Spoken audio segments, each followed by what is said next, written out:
We're 2 weeks into the NFL season, and there's been some very surprising slow starts from some of these teams in the NFL. Let's start with 3 teams that are all 0-2 who have playoff aspirations and expectations. The most shocking team on this list has to be the Cincinnati Bengals. Just like last year, they have again started slow and they're currently 0-2. A lot of people are concerned about the Bengals as their last place in the AFC North, but I think the biggest problem with this team is Joe Burrow's health. In the Ravens game, after he threw a touchdown, he hobbled over to the sideline, and it looks like he re-aggravated that calf.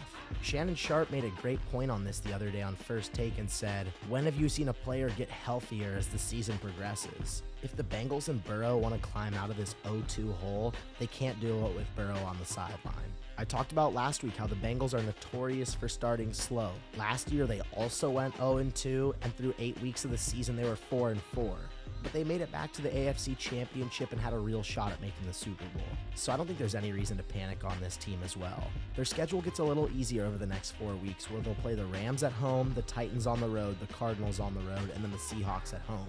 If I had to guess, they'll go 3-1 through that stretch and sit at 3-3 before they face their challenging remaining schedule. Joe Burrow's currently questionable for Monday night, so this puts Zach Taylor in a very interesting position whether he wants to start him or not. On one hand, you can't lose on Monday night and go 0-3 and put yourself in that hole. But on the other hand, your franchise quarterback has a lingering injury, and on the other side of the ball, one of the best defensive linemen of all time, Aaron Donald, is ready to tee off on this offensive line.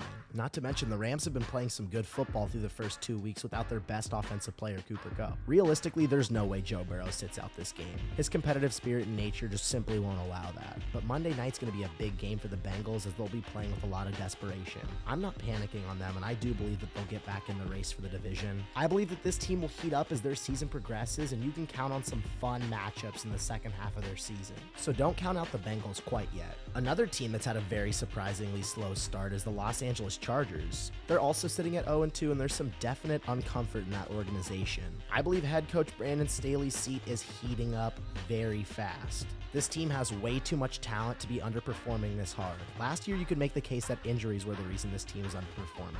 This year, they're finally healthy and they simply don't have any more excuses. But I'm also not ready to give up on the Chargers quite yet. In their first 2 weeks, they played the Dolphins at home and then the Titans on the road. I believe both of these teams are very solid, not to mention they lost these games combined by 5 points. And this defense is looking absolutely atrocious. Through the first 2 weeks of the season, they're giving up the 3rd most points per game, and they'll play a very explosive Vikings offense next week. The Chargers offense has obviously been carrying this team as they've scored the 6th most points per game through the first 2 weeks. But I'd like to see Herbert do more to win these close games. In the final drive of the Titans game, the Chargers had the ball down 2, got it all the way down to the red zone, but failed to score a touchdown to take the late lead. Instead, they kicked a field goal and went into overtime. And then they won the coin toss and immediately went 3 and out. The Titans then drove down the field and won the game.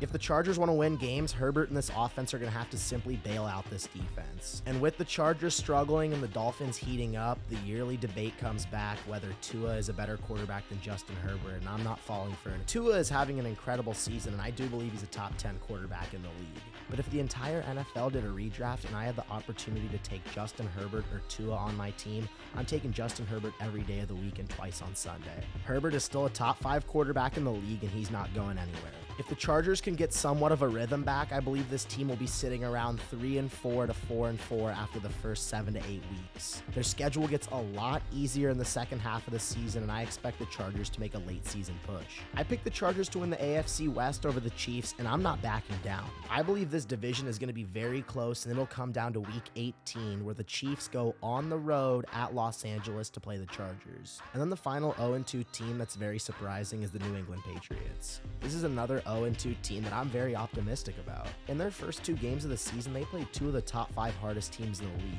They lost in a close game against Philadelphia 25-20 and lost in a very close game to the Dolphins 24-17. In both of these games, they had opportunities to take the lead or tie late in the 4th quarter. Obviously, they came up short, but I'm still very optimistic for this team. Let's start on the defensive side of the ball. The New England Patriots have a top 5 defense in the league, and man, can they draft cornerbacks. Christian Gonzalez out of Oregon is looking like the defensive rookie of the year after 2 weeks, and he's an assassin. His interception that he made last week going up and high pointing that football over Tyreek Hill was incredible. It's obviously on the offensive side of the ball where this team slows down a lot. With Bill O'Brien calling plays, this offense looks significantly improved from last season, but you can tell they really lack big playability. And it's because this team has failed to go get a true number one wide receiver for Mac Jones. A guy that the Patriots signed this offseason, Juju Smith-Schuster, hasn't seen the field much as he's recovering from a knee injury. But Mac Jones looks a lot more comfortable in this system, and I believe that the Patriots offense is good enough to keep this team in games. I mean, you look at the back-to-back brutal losses that the Patriots had. The toe tap on the sideline for the game-winning drive against the Eagles, and then not converting the fourth down with Cole Strange, the offensive lineman, making an incredible play. It seems like the Patriots are one piece away from being a Super Bowl contender, and that's going out and getting Mac Jones a true X receiver. I'm also not panicking on the Patriots. I still believe they'll have a good season and they'll put themselves in playoff contention.